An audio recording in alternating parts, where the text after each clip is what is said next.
Hello and welcome to my YouTube. This YouTube is on using the sustain pedal on the E463 keyboard. The sustain pedal affects the main voice and the dual voice only. It does not affect the split voice or the style. I have two different sustain pedals I can plug into my E463 keyboard. Years ago, I went to a music store and I wanted to buy a sustain pedal, and this is all they had. This is a little $19 Yamaha. There are a number of companies that make sustain pedals that look like this. I do not recommend this. If you are going to go buy a sustain pedal, don't buy something that looks like this. Their only advantage is they're inexpensive. I will give them that.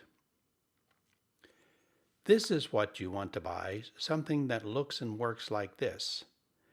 This is my Pro line. I spent $21 on it.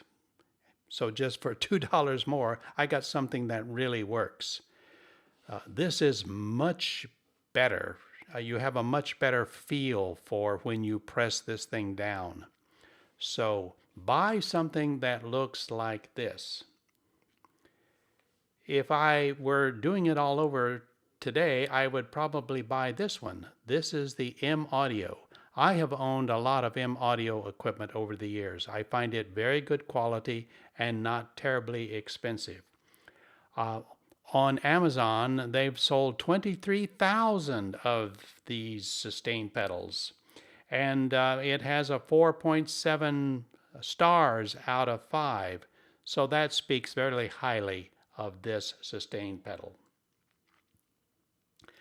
Now, the reason I'm making this video is because there are ways to mess up using a sustain pedal when you first set it up. So let me talk about how to plug the sustain pedal into your keyboard.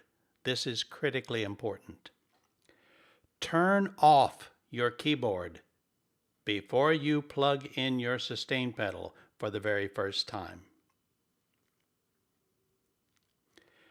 Do not press the sustain pedal as you turn on your keyboard, because if you do, it's possible that your sustain pedal will work backwards.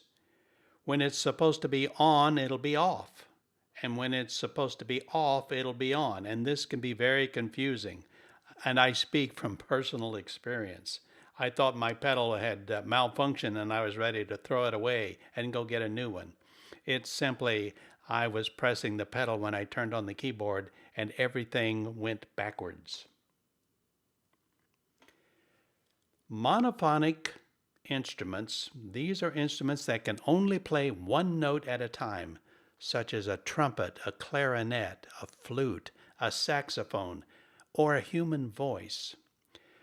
Monophonic instruments will sound unnatural using the sustain pedal as you move from one note to another, because these instruments can only play one note at a time, just as a singer can only sing one note at a time. So you can't hold a note and sustain it as you move to the next note. So using sustain on these voices is going to be unnatural. And what we're trying to do with our keyboard is have our instruments, our voices, sound just like the real instruments. So what E463 voice is the sustain pedal most used with? And that's a simple answer. The piano. That's where we get the sustain pedal. Every piano you look at has 3 pedals, and the one on the right is the sustain pedal. So the sustain pedal is a must for properly playing a piano voice on the E463 keyboard, but not the harpsichord. Harpsichords don't have sustain pedal. Pianos do. Now, I'm not going to tell you how to use the sustain pedal. There are numerous YouTubes that are excellent. Experts that know a lot more than I do will tell you how do you use a sustain pedal on a piano. My purpose was to alert you to the fact that when you plug it in and first turn it on, there are things that you can do wrong.